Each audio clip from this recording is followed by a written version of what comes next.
사도행전 28장 23절부터 마지막 31절까지 말씀입니다.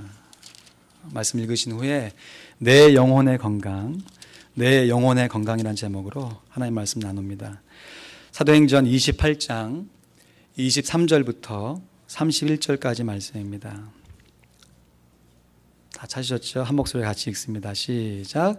저희가 일자를 정하고 그의 우거하는 집에 많이 오니 바울이 아침부터 저녁까지 강론하여 하나님 나라를 증거하고 모세의 율법과 선지자의 말을 가지고 예수의 일로 권하더라. 그 말을 믿는 사람도 있고 믿지 아니하는 사람도 있어 서로 맞지 아니하여 흩어질 때에 바울이 한 말로 일러 가로되 성령이 선지자 이사야로 너희 조상들에게 말씀하신 것이 옳도다. 일러스되 이 백성에게 가서 말하기를 너희가 듣기는 들어도 도무지 깨닫지 못하며 보기는 보아도 도무지 알지 못하는도다. 이 백성들의 마음이 완악하여져서 그 귀로는 둔하게 듣고 그 눈을 감았으니 이는 눈으로 보고 귀로 듣고 마음으로 깨달아 돌아와 나의 고침을 받을까 함이라 하였으니 그런즉 하나님의 이 구원을 이방인에게로 보내신 줄 알라. 저희는 또한 들으리라 하더라. 바울이 온 이태를 자기 셋집에 유하며 자기에게 오는 사람을 다 영접하고 담대히 하나님 나라를 전파하며 주 예수 그리스도께 관한 것을 가르치되 금하는 사람이 없었더라. 아멘. 오늘 이 시간에는 믿음 다락방 순장님으로 섬기시는 이상숙 권사님의 간증을 듣습니다. 간증을 들으시면서 이번 다락방 전도축제에 참여하는 우리의 마음을 다시 한번 새롭게 하시는 귀한 시간 되시길 바랍니다. 우리 권사님 나오시죠.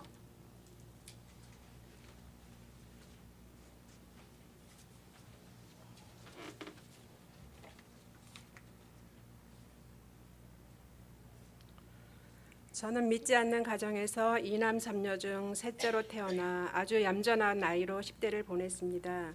20대에는 친구들이 많아서 등산도 다니고 여행도 많이 다녀서 엄마가 거리 귀신이 붙었냐고 할 정도로 밖을 좋아했습니다. 그러나 늘 밤이 되면 무언지 모를 답답함이 저를 못 견디게 하여 그게 무엇일까 찾고자 책을 대하기 시작했습니다. 중학생 때부터 헌책방을 다니기 시작하여 책을 사서 보니 갈증이 조금은 해결이 되는 듯 했지요. 그렇지만 여전히 근본적인 답답함은 마음을 한쪽 구석에 있었습니다. 20대의 저의 꿈은 글쟁이가 되는 것이었습니다. 30살까지 글쟁이가 되지 못하면 살 이유가 없으니 죽어버리자 했습니다. 책을 읽을 때 저의 영혼이 너무나 기뻐하는 것을 저는 느낄 수 있었습니다. 하나님께서는 이미 눈치를 채신 것 같았습니다. 한국에 그대로 두었다가는 예수도 모르고 살다 죽게 생겼으니 미국에 사는 한 남자와 선을 보게 하셨지요. 어른들끼리 오고 간 일이니 지금의 저의 남편과 저는 33살 노총각, 28살 노처녀로 선을 보게 되었던 거죠. 결론은 결혼하여 미국까지 오게 되었고요. 그때부터 저의 인생이 바뀌었습니다. 남편은 주일이면 골프를 치러 다니느라 새각시가 슬픈지 기쁜지 관심도 없는 듯 했습니다. 중매로 만났으니 남편도 낯설었고 미국이란 땅도 낯설긴 마찬가지였습니다. 정말 하나님께서 저를 태평양 건너 머나먼 땅에다 꼼짝 못하게 개구리를 패대기 치듯 사지를 쓸 수 없게끔 기절을 시키신 듯 했습니다. 살 수도 죽을 수도 없도록 괴로운 시간들 속에서 누군가가 죽어간 성경책을 펴놓고 주기도문을 밤새도록 읽었더니 이상하게 평안이 찾아왔습니다. 그때까지 저는 교회를 한 번도 다녀보지 못했기 때문에 기도를 할 줄 몰랐습니다. 그래서 주기도문을 밤새도록 읽은 것이었습니다. 그리고 남편이 잘해보자는 뜻을 비치며 교회에 가보자고 권했습니다. 정말이지 낯설고 어떻게 해야 할지 몰라 옆에 사람을 보니 처녀인 듯한데 울면서 기도를 하는 것이었습니다. 부흥회 때였는데 통성으로 기도하는 시간이었거든요. 저는 처음으로 눈을 감고 이렇게 기도했습니다. 저는 가짜가 싫습니다. 진짜를 믿고 싶은데 하나님이 진짜시면 제가 믿게 해주세요 하고 거듭거듭 똑같은 기도를 드렸습니다. 그때 예수께서 가라사대 내가 곧 길이요 진리요 생명이니 나로 말미암지 않고는 아버지께로 올 자가 없느니라.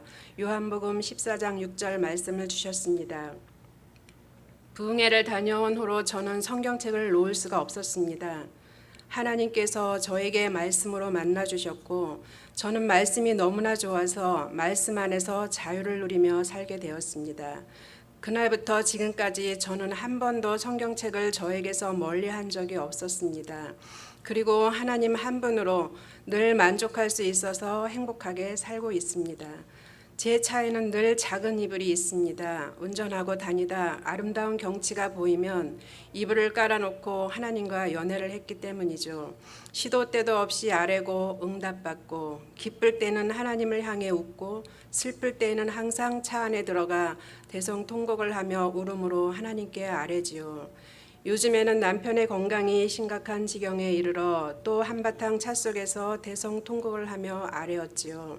그때마다 이 모양 저 모양으로 위로해 주시고 치료해 주시는 하나님을 경험해 왔기 때문에 저는 하나님 안에서 예수 그리스도를 통하여 힘을 얻습니다. 저희 부부는 요즘 하나님의 손 안에서의 은혜를 받고 있습니다. 저는 계란 같은 존재입니다. 아주 위험한 존재이지요. 어디에 둘 수도 없는 금세 깨어져 버릴 수 있는, 그러나 하나님 손에만 올려져 있으면 걱정 없습니다. 그래서 그 손을 외면하면 살 수 없는 존재인 것을 하나님께 고백드립니다. 저의 간증을 통해 영광 받으신 하나님을 찬양합니다. 감사합니다.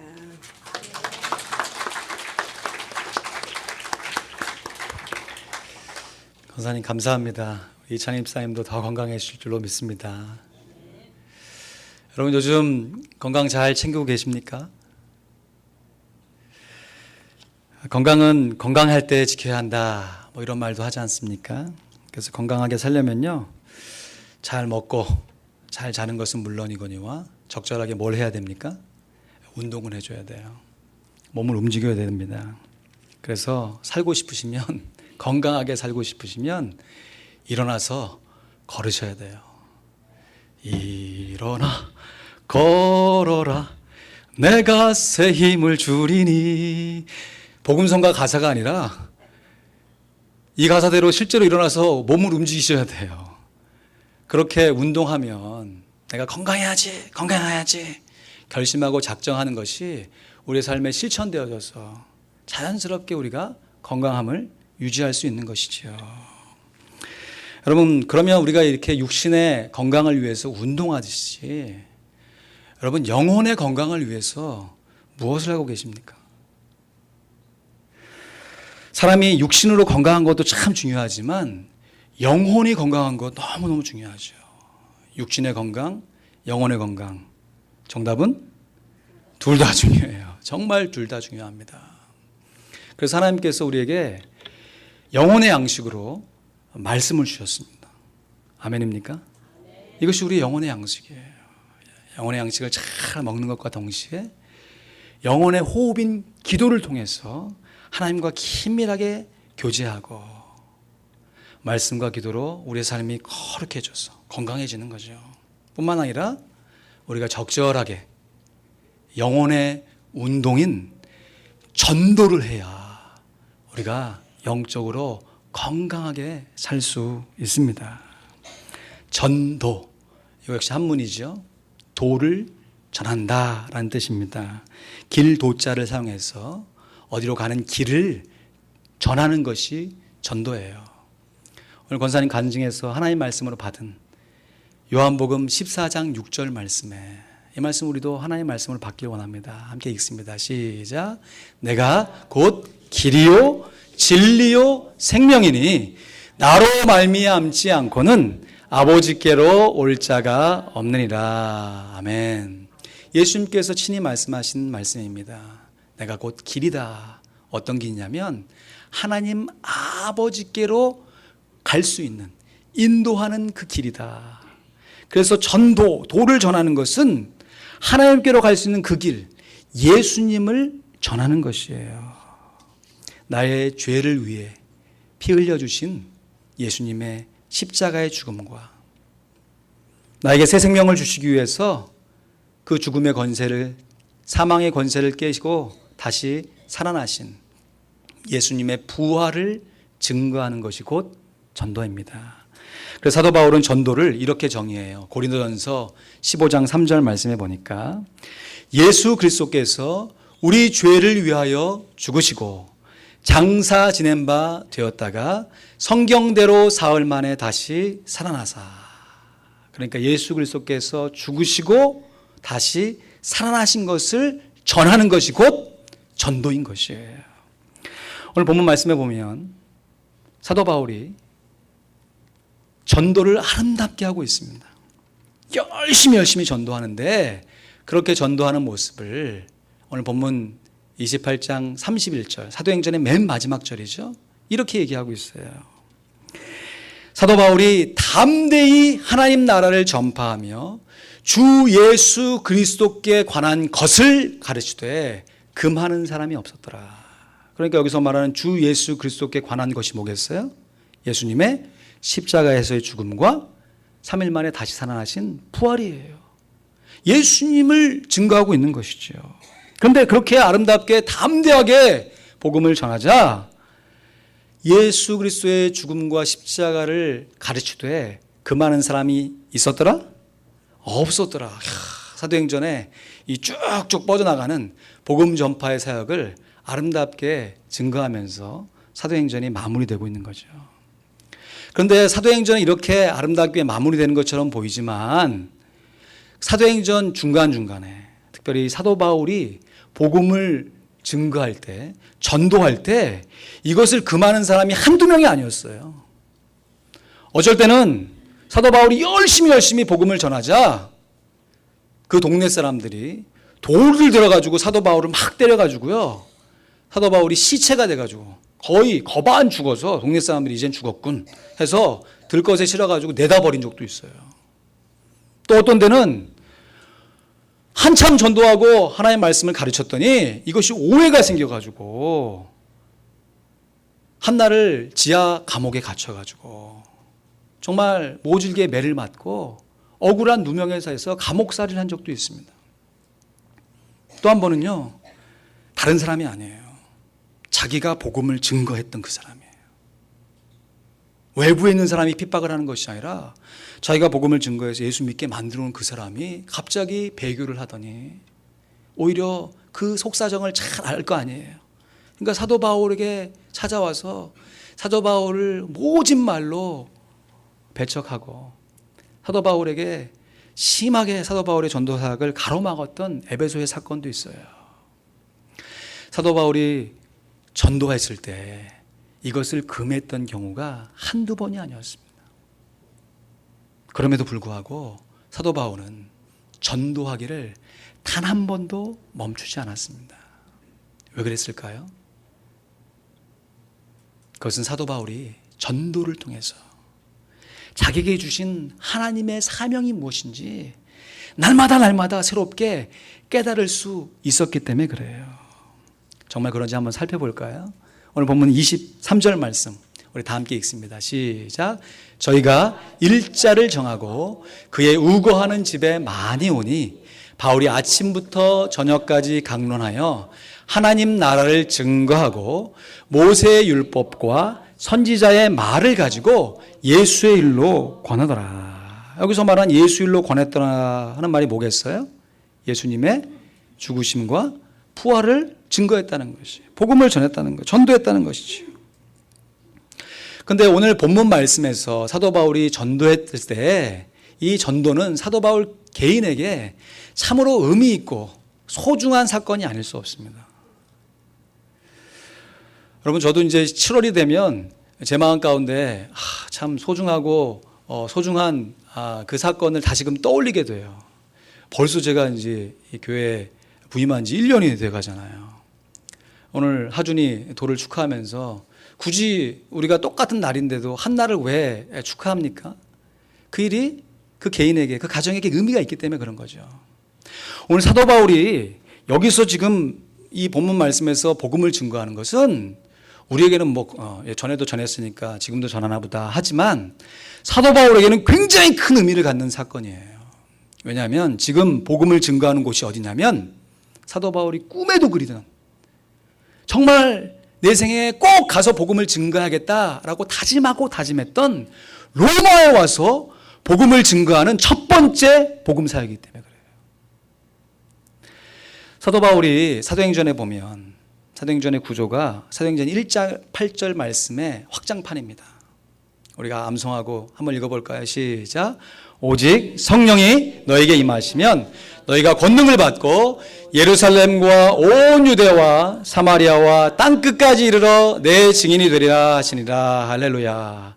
그래서 사도 바울이 나타나기 전에 처음에 오순절 성령 감림을 통해서 예루살렘을 통해서 복음을, 성령의 충만을 받고 예루살렘 지역의 사도 베드로를 통해서 복음이 증거되고 또 빌립과 세반을 통해서 유대와 사마리아 지역에 복음이 증거된 것이 사도행전의 역사예요. 그리고 땅끝까지 이르러 복음을 증거하는 복음의 사명으로 부름받은 사람이 바로 사도 바울이었어요. 그래서 사도 바울이 땅끝에 가서 복음을 증거하는 내용이 사도행전인데, 여러분 땅끝이 어디입니까? 지구는 둥그니까 땅끝이 내 뒤죠. 바로 뒤로 돌면 바로 땅끝이에요. 우리의 입장에서는 땅끝이 내 뒤지만 이 성경이 처음 기록될 때, 이 사도행전에 기록될 때 이 사람들의 세계관은 지중해 중심으로 한 국가의 그 나라들에 의한 세계관이었어요.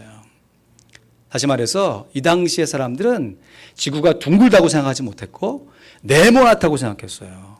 그러니까 지중해 중심으로 지중해 동편에 있는 예루살렘, 이 이스라엘 지역에서 바라본 땅끝은 지중해 서편에 있는 스페인, 스페인을 서바나라고 하죠. 스페인어를 서바나라고 하지 않습니까? 그래서 서바나가 땅끝이에요.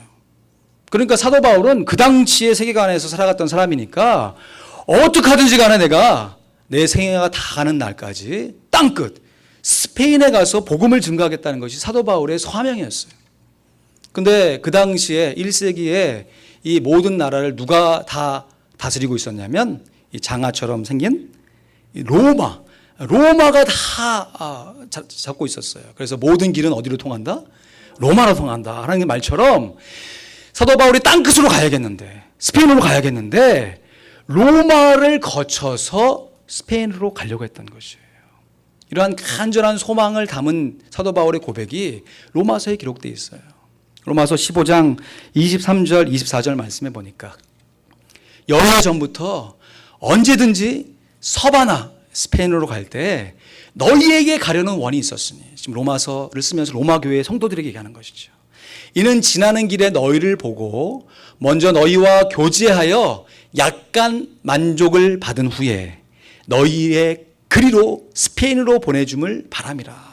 그러니까 사도 바울이 로마에 간 목적은 뭐냐면 로마 교회의 성도들과 함께 교제하고 로마에는 믿지 않는 사람들에게 복음을 전할 뿐만 아니라 궁극적으로 어딜 가려고요? 스페인으로 가려고. 로마 교회에 파송을 받아서 스페인 땅끝에 가서 복음을 전하려고 하는 것이 사도 바울의 사명이었다고요. 그래서 그 사명을 이루기 위해서 사도행전 사건을 보면 배가 난파가 됩니다. 배가 파손이 되죠. 그 위험을 무릅쓰고 그냥 파손된 겁니까? 사도 바울이 죄인의 모습으로 로마에 가고자 자청해서 로마에 오는 길에 배가 부서져서 거의 죽을 뻔한 위기를 다 겪고 이제 드디어 그 험난한 여정의 종지부를 끊을 수 있는, 그 정점을 찍을 수 있는 로마에 딱 와서 사도 바울이 복음을 전하고 있는 것이에요. 여러분, 사도 바울 개인에게 있어서 이것이 얼마나 감격스러운 사건이었겠어요. 얼마나 꿈에 그리던 일이었겠어요. 내가 로마에 직접 두 발을 딛고 있고 이제 로마에 있는 사람들과 함께 하나님의 말씀을 증거하고 있는 자신의 모습. 꿈은 이루어진다.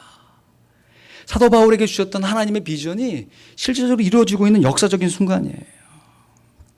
그래서 오늘 본문 23절 말씀 우리 다시 한번 볼까요? 저희가 일자를 정하고, 같이 읽죠. 그의 우거하는 집에 많이 오니 바울이 아침부터 저녁까지 강론하여 하나님 나라를 증거하고 모세의 율법과 선지자의 말을 가지고 예수의 일로 권하더라 했어요. 여기서 말하는 저희가라는 것은 이 로마에 살고 있는 예수를 믿지 않는 유대인들이에요. 그 유대인들이 바울이 왔다는 얘기를 듣고 바울이 전하는 무슨 내용이 있는가 본데 그게 뭔지 한번 확인해 보자 라고 하면서 바울과 날짜를 정해가지고 약속을 정한 거예요. 그리고 바울이 우거하는, 바울이 가택감금되어 있는 그 집에 한두 사람 온 것이 아니라 많이 왔어요. 그리고 그렇게 온 사람들을 향해서 바울이 아침부터 저녁까지 죄송합니다. 제가 설교를 아침부터 저녁까지 하면 여러분 몇 분이나 들어주시겠어요? 사도 바울이 예수를 믿지 않는 유대인들을 대상으로 아침부터 저녁까지 하루 종일 하나님 나라를 증거했어요. 어떻게 증거했냐면 모세의 율법과 선지자의 말을 가지고, 그러니까 구약 성경을 크게 말해가지고 모세의 율법과 선지서다. 물론 그 가운데 역사서도 있고 시가서도 있지만 구약을 가리킬 때 별명처럼 구약을 모세의 율법과 선지서다 이렇게 얘기하거든요. 그러니까 구약에 나타난 예수의 일, 구약 성경에 예언된 예수 그리스도의 죽음에 대한 예언과 예수 그리스도의 부활에 대한 예언을 사도 바울이 조목조목 그냥 한두 시간 가리킨 것이 아니라 하루 종일 했으니까 구약 창세기부터 말라기까지 아주 그냥 성경을 쫙 훑었겠죠. 그렇게 자세히 알아들을 수 있도록 성경을 가지고 예수의 일, 복음을 증거한 것이에요. 전도한 것이에요. 그러면 여러분 이렇게 하루 종일 복음을 전했으면 그것도 그냥 지나가는 사람 붙잡고 전한 것이 아니라 약속을 정하고 우리가 함께 만납시다. 우리 부흥회 열듯이 언제 우리 부흥회 옵니다 해서 사람들 막 초대하듯이 그렇게 사람을 초대했어요. 그리고 한두 시간 가르쳐 준 것이 아니라 하루 종일 말씀을 가르쳐서 복음을 전했으면 그것에 대한 복음의 열매가 어떻게 나타나겠어요? 그 들었던 모든 사람들이 다 예수를 믿고 할렐루야 다 그 자리에서 꼬꾸라지고 우리가 이제야 살아계신 예수님을 만났습니다 라는 그 신앙의 고백이 터져 나와야 사도행전다운 역사가 아니겠습니까? 여러분 실제로 사도행전 초기에 보면요 이러한 역사가 뭐 하루가 멀다 하고 일어났어요. 사도 바울이 오순절 성령 강림을 통해서 성령에 충만해가지고 사도 베드로가 설교를 하니까 그 자리에서 믿는 사람만, 남자만, 새롭게 믿는 사람만, 세례를 받은 사람만 3,000명이에요. 그 이후에 사도 베드로가 이 안진뱅이를 고쳐준 이후에 또 사람들이 막 이게 어찌 된 일이냐 모여들었을 때 또 복음을 전거했더니 그때는 몇 명이요? 5,000명이 나왔어요. 그 후에 아나니아 삽비라 사건을 사도 베드로가 치리하면서 성경에 보니까 더 많은 사람들이 예수를 믿게 되었다고 그랬어요. 그러니까 사도 베드로는 한 번 탁 말씀을 전하면 하루 종일 전한 것도 아니겠죠. 딱 짧은 시간 딱 전하면 막 하루에 3,000명씩 5,000명씩 막 한꺼번에 막 믿는 이런 사도행전다운 역사가 막 일어나는데 오늘 본문에서 사도 바울이 사람하고 약속을 정해가지고 그 모인 사람들에게 하루 종일 말씀을 잘 풀어서 설명했는데도 그러한 역사가 나타나지 않았어요. 물론 몇몇 사람들이 믿었지만 대부분의 사람들이 예수님을 여전히 믿지 않았습니다. 그 말씀이 26절, 27절 말씀에 사도 바울이 너무 안타까워가지고 이렇게 책망해요. 24절 말씀에 보니까 그 말을 믿는 사람도 있고 믿지 아니하는 사람도 있어 서로 맞지 아니하여 흩어질 때 사도 바울이 통탄해하면서 한 말로 일러 가로되 성령이 선지자 이사야로 너희 조상들에게 말씀하신 것이 옳도다. 하루 종일 말씀을 전하고 거기 있는 사람들을 하나님의 말씀을 권면했는데도 믿지 않는 사람들이 오히려 많아지자 사도 바울이 이사야 선지자의 말씀을 가지고 호되게 책망하는 것이에요. 그 책망의 내용이 26절, 27절입니다. 일러스되 이 백성에게 가서 말하기를 너희가 듣기는 들어도 도무지 깨닫지 못하며 보기는 보아도 도무지 알지 못하는도다. 이 백성들의 마음이 완악하여져서 그 귀로는 둔하게 듣고 그 눈을 감았으니 이는 눈으로 보고 귀로 듣고 마음으로 깨달아 돌아와 나의 고침을 받을까 함이라 하였으니 아무리 전해도 말씀을 받아들이지 않는, 복음을 받아들이지 않는 이 사람들을 책망하는 것이죠. 그러면 여러분, 이렇게 꿈에 그리던 로마에 와서 이 복음 전도 사역을 위해서 그 많은 어려움을 뒤로하고 지금 감격스럽게 복음을 전하고 있는 사도 바울의 입장에서 오늘 이 로마에서의 전도가 과연 실패로 끝난 것이겠습니까? 물론 회심한 사람의 숫자로 보면 사도 베드로가 설교했을 때, 사도 바울이 복음을 전했을 때 숫자적인 모습을 보면 실패라고 볼 수도 있어요. 그러나 오늘 로마에서 증거한 사도 바울의 전도는 대성공이라 할 수 있습니다. 왜냐하면 사도 바울은 오늘 이 전도를 통해서 다시금 하나님께서 자기에게 주신 하나님의 사명이 무엇인지 확실하게 깨달을 수 있었기 때문에 그렇습니다. 그 말씀이 28장 28절 말씀이에요. 외우기도 쉽죠. 사도행전 28 땡 하시면 되겠어요. 오래 기억나시라고. 여러분, 사도행전 제가 생각할 때 요절 말씀이라고 생각해요. 물론 사도행전 1장 8절 말씀이 요절이지만 사도행전 28장을 마무리하면서 사도 바울이 초라한 복음 전도의 실적을 가져놓고도 이런 고백으로 하나님께 영광을 돌리고 있습니다. 다 같이 읽습니다. 시작. 그런즉 하나님의 이 구원을 이방인에게로 보내신 줄을 알라. 저희는 또한 들으리라 하더라. 아멘. 사도 바울이 지금 로마에 살고 있는 유대인들과 약속을 정하고 그들에게 하루 종일 복음을 전했는데도 유대인들이 자신의 갖고 있는 완악함 때문에 마음을 열지 않고 복음을 받아들이지 못했어요. 그때 사도 바울이 하나님 저를 이렇게 쓰시려고 그 고생을 하면서 여기까지 인도하셨습니까? 라고 하나님께 불평한 것이 아니에요. 오히려 그 상황 가운데 유대인들이 복음을 받아들이지 않는 모습을 보고 그렇구나. 하나님이 이 복음을 나로 하여금 이방인에게 증거하라고 나를 세우셨구나 라고 하는 자기의 복음 전도의 사명을 그 자리에서 다시금 확인했다는 것이에요.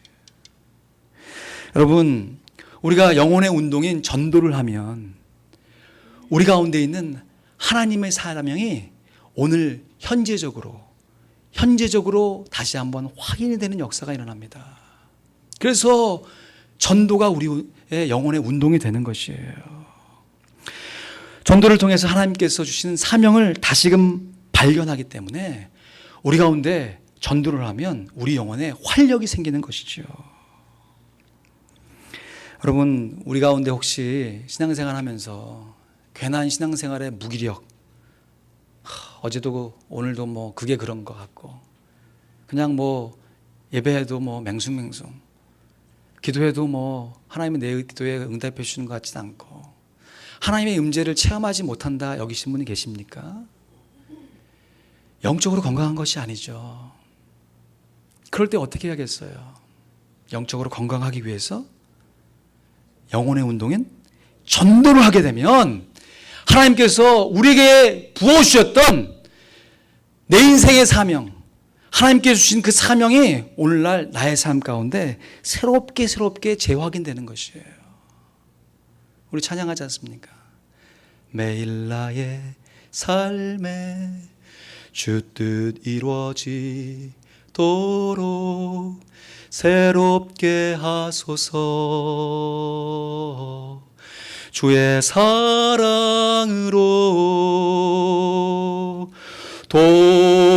독수리 나를 쳐가듯 나 주님과 함께 일어나 걸으리. 주의 사랑 안에. 여러분, 우리가 전도하면요 하나님께 주신 사명이 내 삶 가운데 매일 새롭게 확인되는 것이에요. 그래서 주님과 함께 일어나 걸을 수 있는 새로운 활력이 새롭게 솟아오르는 것이죠. 그러기 위해서 우리가 영혼의 전도를 반드시 해야 하는 것이에요. 물론 전도는 다른 사람의 영혼의 구원함을 위해서 하는 것입니다. 그런데 그렇게 전도하면요, 사이드 이펙이라고 할까요? 역효과는 아니고 하나님께 주신 놀라운 반작용으로 인해서 우리 영혼이 새로운 활력이 일어나요. 사랑하는 성도 여러분, 전도합시다. 사랑하는 성도 여러분, 전도합시다. 우리가 건강할 때 더 건강함을 위해서 건강을 챙기듯이 우리가 전도할 수 있는 여건과 환경이 있을 때 전도해야 될 줄로 믿습니다.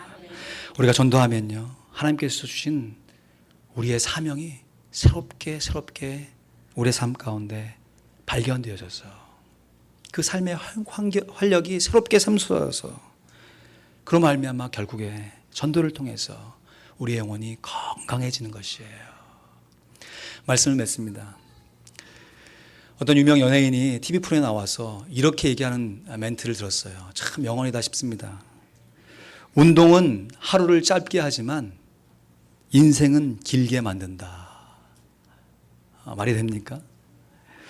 저도 어떻게 해서든지 그래서 운동해 보려고 휘트니스 끊어가지고 좀 뭐 어떻게든 가보려고 애쓰는데 잘은 안 돼요. 그래도 한번 가면요, 막 근육 막 이만해. 그리고 막 날씬.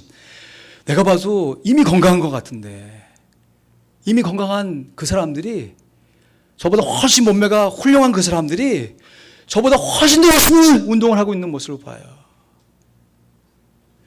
여러분, 건강해야, 영혼이 건강해져야 될 사람들은 전도하지 않고 이미 영적으로 건강한 사람이 전도해서 더 건강해지는 것이 하나님 나라의 법칙인 것 같아요. 있는 자는 그 있는 것으로 받아 누리고 더 풍족하게 되는 하나님 나라의 원리가 적용되는 것이죠.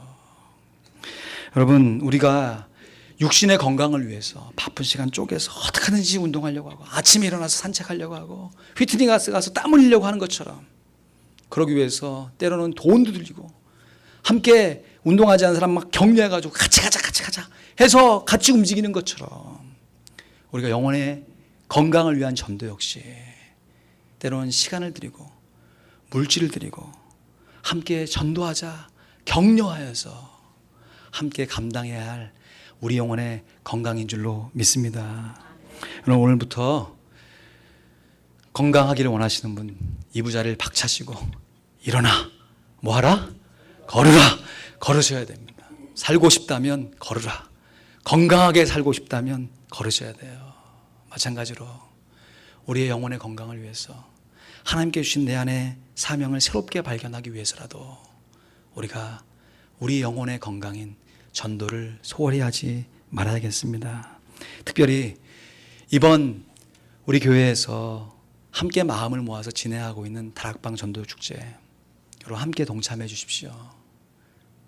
또한 다음 주에 노방전도 갈 때요, 목사님 요즘 시대에 무슨 노방전도로 영혼을 구원하겠다고, 시대가 그런 시대가 아닙니다.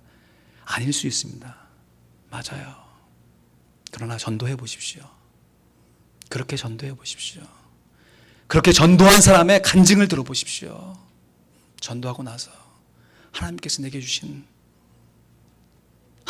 맡겨주신 영혼 구원함의 사명이 어떻게 달라지고 새롭게 되어지는지 여러분 직접 경험하며 하나님께 영광 돌리는 우리 모두가 될 수 있기를 진심으로 소원합니다. 기도하겠습니다. 들으신 말씀을 기억하며 함께 기도하시죠. 우리가 우리의 육신의 건강을 위해서 음식을 조절하고 어찌 하든지 간에 운동하려고 애쓰고 노력하고 또 그렇게 하라고 권면하는 우리의 모습들을 봅니다.